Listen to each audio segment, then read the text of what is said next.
آج رمضان کا چھٹا دن ہے اور ہم آیت اللہ خامنائی کے رمضان میں دیے گئے لیکچرز کے سلسلے کا چھٹا لیکچر شروع کر رہے ہیں، جس کا موضوع قرآن میں اسلامی فکر ہے۔ جی پچھلی کچھ نشستوں میں ہم نے یہ سمجھنے کی کوشش کی تھی کہ اس فکری نظام کے مطابق ایمان کیا ہے نا؟ جی بالکل، اور ہم نے اس کے 3 بنیادی پہلوؤں پر بات کی تھی۔ جی، پہلا تو یہ تھا کہ یہ کوئی اندھی تقلید نہیں بلکہ ایک شعوری فیصلہ ہے۔ بالکل۔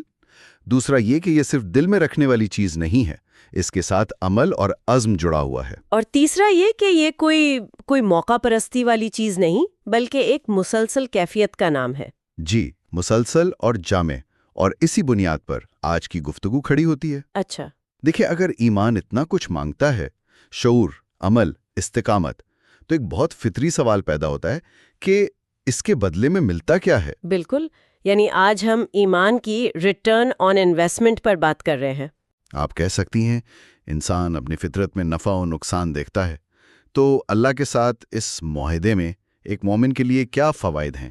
اور آپ نے ذکر کیا تھا کہ قرآن میں تو اس حوالے سے سینکڑوں وعدے ہیں۔ جی، یہ بہت حیران کن بات ہے۔ جب میں اس پر تحقیق کر رہا تھا تو معلوم ہوا کہ قرآن میں تقریباً 600 آیات ایسی ہیں جہاں اہل ایمان سے براہ راست وعدے کیے گئے ہیں۔ 600؟ یہ تو بہت بڑی تعداد ہے۔ جی، اور ان میں سے بھی تقریباً 40 آیات ایسی ہیں جو ان وعدوں کو پختہ، سچے اور عمل کرنے والے ایمان سے جوڑتی ہیں۔ مطلب یہ کوئی خالی چیک نہیں ہے، شرائط کے ساتھ ایک گارنٹی ہے۔ بالکل۔ تو آئیے اس کو کھولتے ہیں۔ مجھے جو سب سے دلچسپ بات لگی وہ یہ ہے کہ گفتگو کا آغاز اس سوال سے ہوتا ہے کہ ایک انسان کو خوش رہنے کے لیے چاہیے کیا؟ جی، یہی اس فریم ورک کی خوبصورتی ہے کہ پہلے ضرورت کو سمجھا جائے۔ اور اس میں 12 نکات کی ایک فہرست ہے جو صرف مومن نہیں، ایک مادہ پرست شخص پر بھی لاگو ہوتی ہے۔ بالکل، یہ انسانی نفسیات کی گہرائی میں جاتا ہے۔ تو اگر ہم شروع کریں، سب سے پہلی اور بنیادی ضرورت کیا ہے؟ وہ ہے وضاحت اور سمت، یعنی کلیئرٹی اینڈ ڈائریکشن۔ ہدایت۔ انسان کو معلوم ہو کہ وہ کہاں جا رہا ہے، کیوں جا رہا ہے، اور بہترین راستہ کون سا ہے۔ اور اسی سے جڑی دوسری شرط یہ ہے کہ اس راستے کو دیکھنے میں کوئی رکاوٹ نہ ہو، یعنی جہالت، تکبر، توہمات، ان سب سے آزادی۔ جی، تاکہ ذہن صاف ہو اور وہ راستے کو واضح طور پر دیکھ سکے۔ یہ تو پہلا حصہ ہو گیا۔ ٹھیک ہے۔ دوسرا بڑا حصہ ہے اندرونی مضبوطی، انر فورٹیٹیوڈ۔ اچھا، اس میں کیا کیا شامل ہے؟ اس میں 3 اہم باتیں ہیں۔ ایک تو یہ کہ انسان کو اندرونی وسوسوں، خوف، پریشانیوں سے نجات ملے۔ اکثر ہمارا سب سے بڑا دشمن ہمارے اندر ہوتا ہے۔ یہ بات تو بالکل صحیح ہے۔ دوسری بات، اس کو یہ یقین ہو کہ اس کے اعمال ضائع نہیں ہوں گے، ان کا کوئی مثبت نتیجہ نکلے گا، ورنہ کوئی کوشش ہی کیوں کرے گا، ہے نا؟ بالکل۔ اور تیسری جو مجھے ذاتی طور پر بہت اہم لگتی ہے وہ ہے غلطیوں کی تلافی کا امکان، یہ امید کہ اگر مجھ سے کوئی غلطی ہو جائے تو واپسی کا راستہ ہے۔ جی، یہ امید نہ ہو تو انسان مایوسی کی کھائی میں گر جاتا ہے۔ یہ صرف کوئی مذہبی تصور نہیں، یہ ایک گہری نفسیاتی ضرورت ہے۔ صحیح، تو یہ اندرونی مضبوطی ہو گئی۔ اب آگے؟ اب آتا ہے تیسرا حصہ، یعنی بیرونی حمایت، ایکسٹرنل سپورٹ۔ یعنی کوئی سہارا؟ جی، ایک قابل اعتماد سہارا جس پر مشکل وقت میں بھروسہ کیا جا سکے۔ دوسرا، دشمنوں اور مشکل حالات کے سامنے کسی، آپ کہہ لیں، مافوق الفطرت طاقت کی مدد کا یقین۔ اور تیسرا تھا حتمی برتری کا احساس کہ آخر میں جیت میری ہی ہوگی۔ بالکل، یہ احساس انسان کو غیر معمولی حوصلہ دیتا ہے۔ ٹھیک ہے، اور آخری حصہ؟ آخری حصہ وسائل اور مستقبل سے متعلق ہے، یعنی یہ علم کہ کائنات کے وسائل، زمین و آسمان کے خزانے، یہ سب اس کے استعمال کے لیے ہیں، اور سب سے بڑھ کر موت کا خوف نہ ہونا، بلکہ اسے ایک نئی اور بہتر زندگی کا آغاز سمجھنا۔ جی، تو یہ 12 نکات مل کر ایک مکمل اور خوشحال زندگی کا خاکہ بناتے ہیں۔ اب اصل سوال یہ ہے کہ قرآن ان تمام ضروریات کو کیسے پورا کرنے کا وعدہ کرتا ہے؟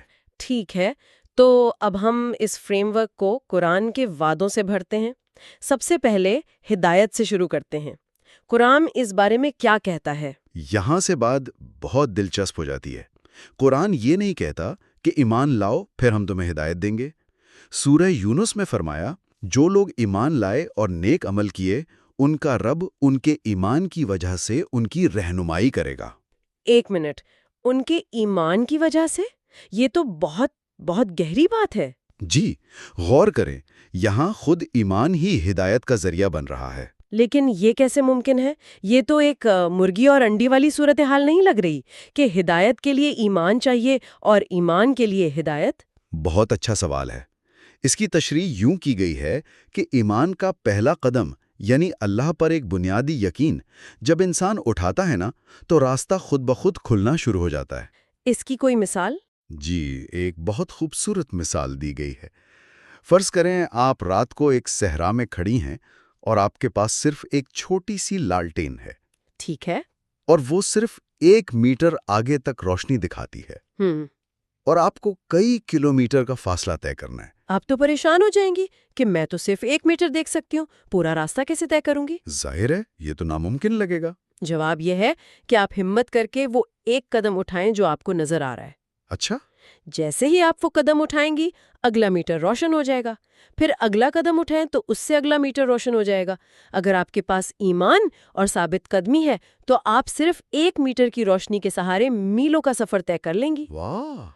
ایمان اسی لالٹین کی طرح ہے، یہ پورا راستہ ایک ساتھ نہیں دکھاتا، لیکن ہر قدم پر اگلے قدم کی روشنی فراہم کرتا ہے۔ یہ تو صرف روحانی سفر کے لیے نہیں، یہ تو زندگی کے کسی بھی بڑے پروجیکٹ یا غیر یقینی صورتحال سے نمٹنے کا ایک زبردست طریقہ ہے۔ آپ کو پورا نقشہ نہیں چاہیے، صرف اگلے قدم کی روشنی چاہیے۔ بالکل، اسی لیے قرآن میں بار بار عمل اور جدوجہد پر زور ہے۔ سورہ نساء میں فرمایا، اب جو لوگ اللہ پر ایمان لائے اور اس کے دامن کو مضبوطی سے تھام لیا۔ یعنی صرف ایمان لانا کافی نہیں، مضبوطی سے تھامنا بھی شرط ہے۔ جی، جسے اعتصام کہا گیا ہے۔ اس کے نتیجے میں اللہ انہیں اپنی طرف سیدھے راستے پر ہدایت دے گا۔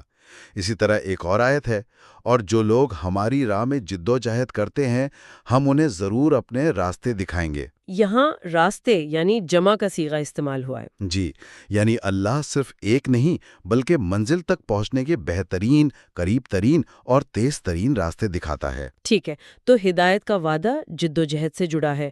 اب آتے ہیں نور یعنی روشنی کی طرف۔ ہدایت اور نور میں کیا فرق ہے؟ جی، یہ ایک دوسرے سے جڑے ہوئے ہیں، لیکن ان میں ایک لطیف فرق ہے۔ ہدایت ہے راستے کا علم، جبکہ نور ہے اس راستے کو دیکھنے کی بصیرت اور ذہنی وضاحت۔ اچھا، یعنی ایک نقشہ ہے اور دوسری ٹارچ لائٹ۔ بالکل، کیا خوب مثال دی آپ نے۔ ایک نقشہ ہے اور دوسری ٹارچ لائٹ۔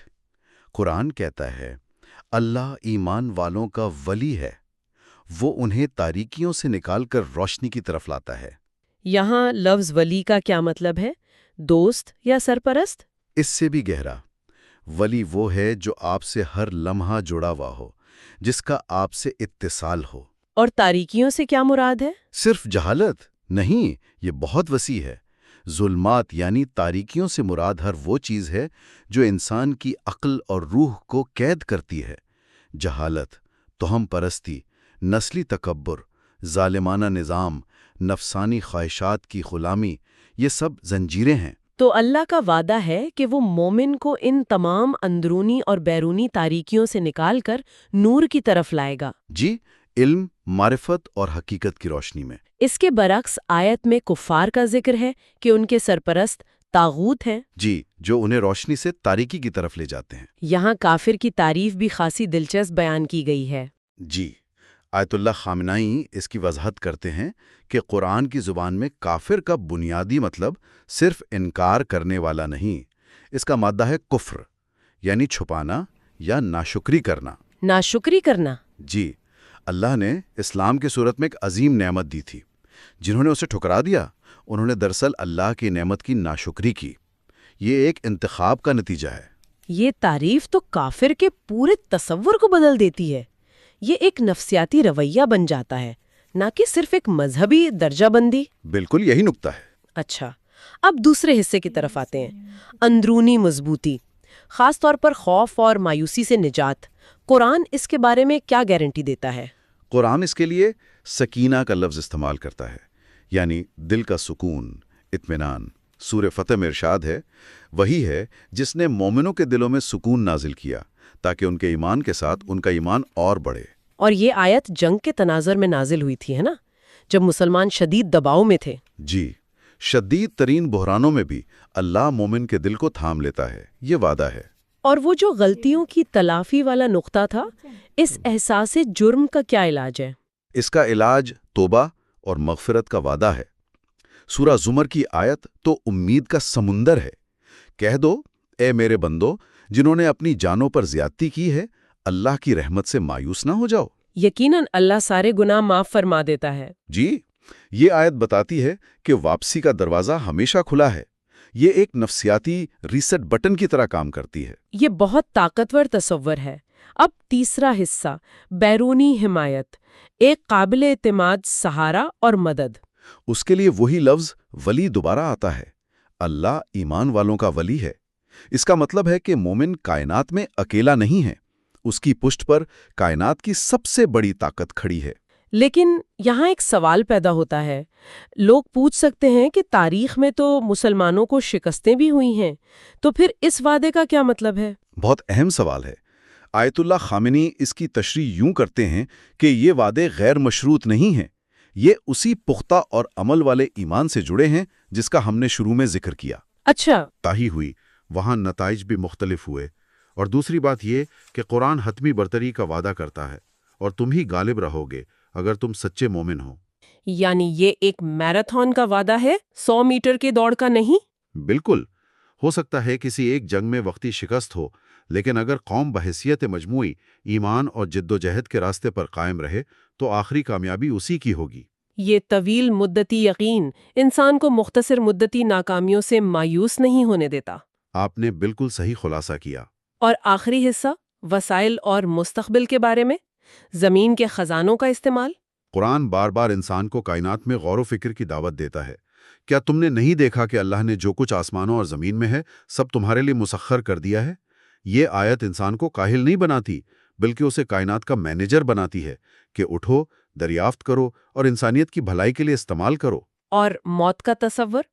ایک مادہ پرست کے لیے تو موت ہر چیز کا خاتمہ ہے، ایک فل سٹاپ۔ لیکن مومن کے لیے موت صرف ایک کوما ہے، فل سٹاپ نہیں۔ یہ ایک دروازہ ہے جو اس دنیا کی مشقتوں سے ابدی راحت کی دنیا کی طرف کھلتا ہے۔ تو اگر اس نے یہاں اپنی ذمہ داریاں پوری کی ہیں تو موت اس کے لیے جشن کا وقت ہے۔ جی، اور یہ تصور زندگی کی سب سے بڑی پریشانی یعنی فنا ہو جانے کے خوف کو ختم کر دیتا ہے۔ اور جب موت کا خوف ختم ہو جائے تو انسان زندگی کے چیلنجز کا سامنا زیادہ بہادری سے کرتا ہے۔ تو اگر ہم آج کی پوری گفتگو کو سمیٹیں تو آیت اللہ خامنئی کے قرآنی فکر کے مطابق ایمان صرف چند عقائد کا نام نہیں، بلکہ یہ ایک مکمل آپریٹنگ سسٹم ہے جو ایک کامیاب زندگی کی تمام ضروریات پوری کرنے کی گارنٹی دیتا ہے۔ بہترین خلاصہ ہے۔ یہ ہدایت بھی ہے، اندرونی سکون بھی، بیرونی سہارا بھی، اور ایک روشن مستقبل کی امید بھی۔ اور یہ تمام وعدے صرف آخرت کے لیے نہیں ہیں، بلکہ ان کے اثرات اسی دنیا میں ظاہر ہونے کی بشارت بھی ہے۔ بہت خوب۔ کل انشاءاللہ ہم اسی گفتگو کے باقی پہلوؤں پر بات کریں گے۔ بالکل۔ تو آج کی گفتگو ایمان کو ایک متحرک عمل کے طور پر پیش کرتی ہے، بالکل اس صحرا کی لالٹین کی طرح جو قدم بقدم اپنی رہنمائی خود پیدا کرتا ہے۔ اس تصور کو مد نظر رکھتے ہوئے سننے والوں کے لیے ایک سوال چھوڑے جاتے ہیں کہ زندگی کے کسی بھی پہلو میں، چاہے وہ ذاتی ہو، پیشہ ورانہ ہو یا روحانی، ایمان کا وہ پہلا قدم کیا ہو سکتا ہے جو آگے کا راستہ روشن کر دے، بھلے ہی حتمی منزل ابھی واضح نہ ہو۔